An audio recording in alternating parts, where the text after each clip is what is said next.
इस वीडियो का थंबनेल आपने देखा है। उस टॉपिक पर बात करने से पहले आपको बताना चाहूँगा, लेह डिस्ट्रिक्ट की बात करेंगे। इनकी तरफ से जो वैकेंसीज़ का नोटिफिकेशन आया, कुछ वैकेंसीज़ हैं जो कि इंपॉर्टेंट बनती हैं, वो आपसे शेयर करने जा रहा हूँ। हालांकि यहाँ पे एलिजिबल सिर्फ लेह लद्दाख वाले ही होंगे, जम्मू कश्मीर वाले यहाँ पर एलिजिबल नहीं हैं। बट जैसे आपको बताना चाहूँगा, यहाँ पर आपने देखा पंचायत अकाउंट असिस्टेंट की वैकेंसी है, ग्रेजुएशन है, आप अप्लाई कर सकते हो।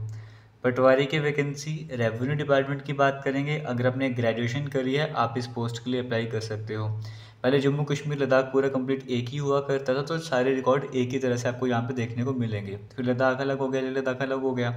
अब आप वहाँ पर देखते हो पटवारी की वैकेंसीज आ रही, तो सिंपली कहा गया graduation from a recognised university.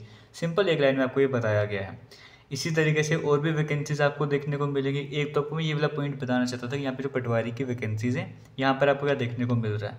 दूसरा पॉइंट यहाँ पर बताना चाहता था कि जैसे कुछ ऐसी वैकेंसीज जो क्लास 4 लेवल की आपको देखने को मिलती हैं, या फिर ऑर्डरली जैसी वैकेंसीज की बात करूँगा, या स्वीपर जैसी वैकेंसीज की अगर मैं बात कर लेता हूँ, है ना, ये वाली वैकेंसीज हो जाएंगी। हेल्पर की वैकेंसीज की बात करूँगा, या फिर जैसे यहाँ पर आपको देखो MTS भी देखने को मिल रहा है ना।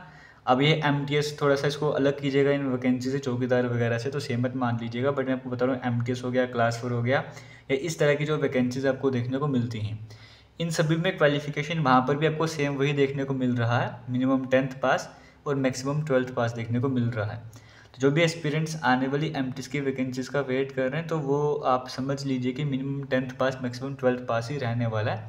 JKSSB में भी बहुत बार ऐसा रिसेंट नोटिफिकेशन में देखने को मिला है। इस नोटिफिकेशन के थ्रू मैं आपको ये बताना चाहता था, ये 2 पॉइंट आपके सामने रखना चाहता था। बाकी जो वैकेंसीज़ है 543 के आसपास वैकेंसीज़ आपको देखने को मिल रही हैं।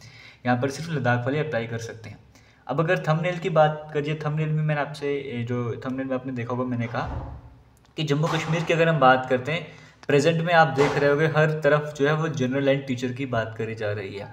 जनरल लाइन टीचर की बात करेंगे, ये वैकेंसीज को डिफ्रीज करने का काम करेगा, प्रपोजल तैयार करा जा रहा है। अब ये वैकेंसीज ना जाने कब तैयार होंगी, कब एडवर्टीज होंगी, एडवर्टीज होने के बाद कब इसका नोटिफिकेशन आएगा, तो इस पर बड़ा फोकस करा जा रहा है। लेकिन अगर हम दूसरी तरफ बात करें, जो वैकेंसीज JKSSB को एडवर्टाइज हो चुकी हैं, ये वैकेंसीज को एडवर्टाइज होने में पता नहीं कितना टाइम लगने जा रहा है। बट जो वैकेंसीज एडवर्टाइज हो चुकी हैं, सॉरी जो वैकेंसीज रेफर हो चुकी हैं, वो क्यों नहीं एडवर्टाइज हो रही हैं, उसमें इतना डिले क्यों किया जा रहा है, उसमें प्रेशर क्यों नहीं डाला जा रहा। ज़रूरी बन जाता है इस टाइम पर गवर्नमेंट की तरफ से, मैं अगर करूँगा बात, जो वैकेंसीज JKSSB को रेफर हुई हैं उनके नोटिफिकेशन जितने जल्दी हो सके वो नोटिफिकेशन नोटिफाई करे जाएँ। और जो वैकेंसीज़ की हम बात करते हैं, वैकेंट वैकेंसीज़ हैं, एग्जिस्टिंग वैकेंसीज़ हैं, आज से 4-5 महीने पुराना डाटा हमारे पास है, 32,000 से ज़्यादा वैकेंसीज़ वैकेंट हैं। वो क्रिएट करने की ज़रूरत नहीं है, वो ऑलरेडी वैकेंट हैं।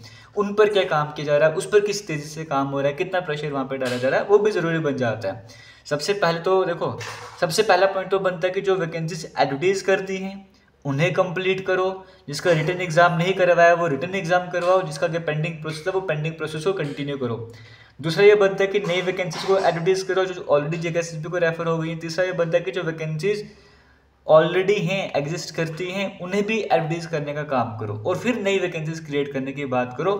ये डायरेक्टली 4th स्टेप पे जाया जा रहा है, 1st, 2nd, 3rd स्टेप को छोड़ ही दे रहे हैं। कि यहाँ से ऐसा तो नहीं हो रहा कि कहीं नई रिजर्वेशन पे जो बात करी जा रही है कि रिजर्वेशन की रिपोर्ट आनी है, फाइनल रिपोर्ट, उसके बाद नई वैकेंसी जो एक साथ एडवर्टाइज करी जाएंगी।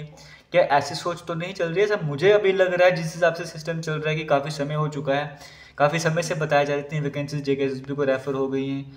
ऑफिशियल्स की तरफ से बताया गया था आज से 4-5-6 महीने पहले, फिर बताया गया इतनी पोजीशंस वैकेंट हैं, उस पर काम नहीं हो रहा, वैकेंसीज एडवर्टाइज नहीं हो रही है। तो क्या रिजर्वेशन रिपोर्ट आने के बाद वैकेंसीज एडवर्टाइज होना स्टार्ट होंगी?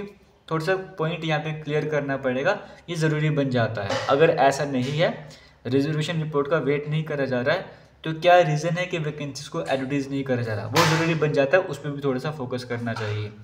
सिर्फ जनरल लाइन टीचर्स की बात करेंगे, वो वैकेंसीज क्रिएट करने की बात करें, डिफ्रीज करने की बात करें, वो लॉन्ग प्रोसेस रहने वाला है। तो जो ऑलरेडी एडवर्टीज हैं उन्हें, जो ऑलरेडी रेफर हुई, एडवर्टीज कर दिया जाए। Thank you.